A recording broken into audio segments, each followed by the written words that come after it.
Good morning students. आज मैं आपको पढ़ाने वाली हूँ यूनिट नंबर 5 AKTUB सिलेबस के अकॉर्डिंग ग्राफ टॉपिक। और ग्राफ में आज हम लोग पढ़ेंगे representation of graph. Representation of graph में मैं ऑलरेडी 3 वीडियोस में शूट कर चुकी हूँ, जिसमें मैंने आपको बताया है कि रिप्रेजेंटेशन ग्राफ क्या होता है, कितने मेथड्स होते हैं ग्राफ को रिप्रेजेंट करने के लिए।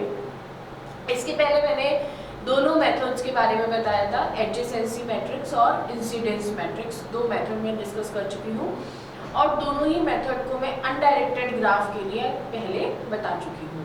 और आज जो हम बात कर रहे हैं वो हम बात कर रहे हैं डायरेक्टेड ग्राफ के लिए। अनडायरेक्टेड ग्राफ क्या है, डायरेक्टेड ग्राफ क्या है, एडजेसेंसी मैट्रिक्स क्या है, इंसिडेंस मैट्रिक्स क्या है, ये सारी चीज़ें मैं प्रीवियस वीडियोज़ में डिस्कस कर चुकी हूँ। तो अगर आप वो देखना चाहते हैं तो मेरे प्रीवियस वीडियोज़ को आप देख सकते हैं।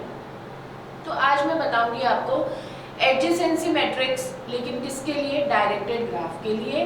तो देखते हैं कि एडजेसेंसी मैट्रिक्स किस तरीके से बनाई जाती है।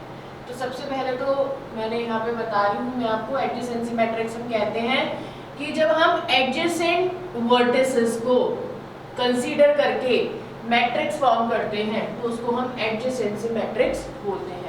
अब जो हमने प्रीवियस वीडियो में पढ़ा था वो अनडायरेक्टेड ग्राफ के लिए था, जहां पर डायरेक्शंस मैटर नहीं करते थे। आज हम देखते हैं कि किस तरीके से डायरेक्टेड ग्राफ के लिए एडजेसेंसी मैट्रिक्स बनाएंगे। तो सबसे पहले हम देखेंगे कि ग्राफ में टोटल नंबर ऑफ वर्टिसेस कितने हैं। तो total number of vertices 5 vertices हैं टोटल। अब एडजेसेंसी मैट्रिक्स जो होती है वो वर्टेक्स टू वर्टेक्स फॉर्म होती है, जबकि incidence matrix vertex two edges form होती है। तो अभी वर्टेक्स टू वर्टेक्स फॉर्म होती है तो हम एक मैट्रिक्स बनाएंगे जिसके रो और कॉलम सब में हम क्या लिख लेंगे, वर्टिसेस को लिख लेंगे V1, V2, V3, V4, V5।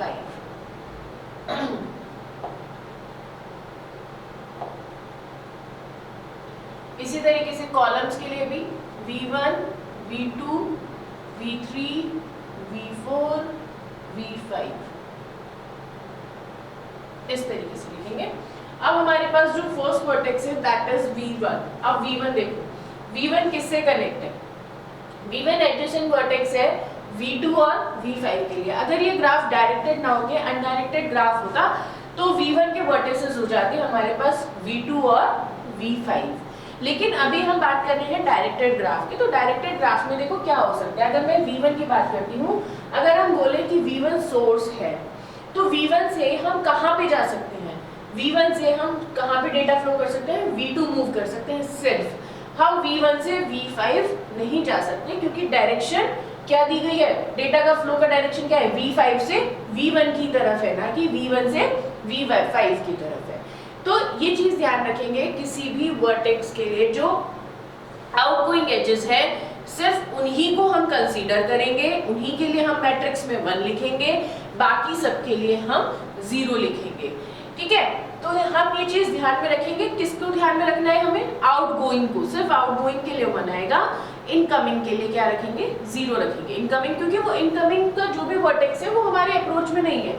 अगर मैं V1 से V5 पे मूव करना चाहूँ तो हम मूव नहीं कर सकते, क्योंकि डेटा का फ्लो किस डायरेक्शन में है, V5 से V1। V1 पे डेटा आ रहा है V5 की तरफ से, लेकिन V1 से V5 की तरफ डेटा डायरेक्टली जा नहीं रहा है, तो वो उसके अप्रोच में नहीं है। तो इसीलिए इसके अप्रोच में क्या है, V1 से V2। तो इसका एडजेसेंट वर्टेक्स क्या लाएगा, V1 से V2।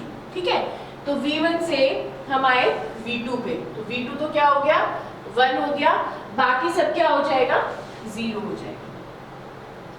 इसी तरीके से नेक्स्ट है हमारे पास V2 वर्टेक्स के लिए देखो आउटगोइंग क्या है हमारे पास, V3। तो V3 पे 1 लिख देंगे, बाकी सबको क्या कर देंगे, 0 कर देंगे। अब आ जाओ V3 पे। अब V3 से देखो आउटगोइंग क्या क्या है, एक तो V4 है और एक V5 है। तो V4 और V5 क्या हो जाएंगे, 1 हो जाएंगे, और बाकी सब क्या हो जाएगा आपका, 0 हो जाएगा। V4 से देख लो, V4 से आउटगोइंग क्या है हमारी, V5।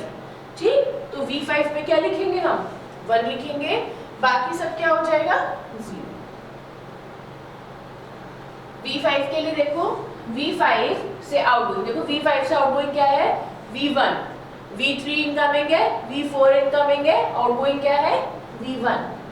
तो इसको 0 1 करेंगे 1 को और बाकी सब क्या हो जाएगा हमारा 0।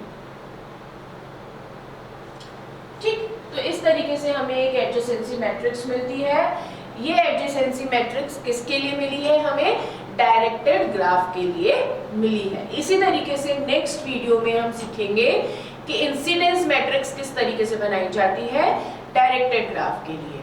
तब तक के लिए आप रहिए मेरे वीडियोस के साथ। Thank you so much.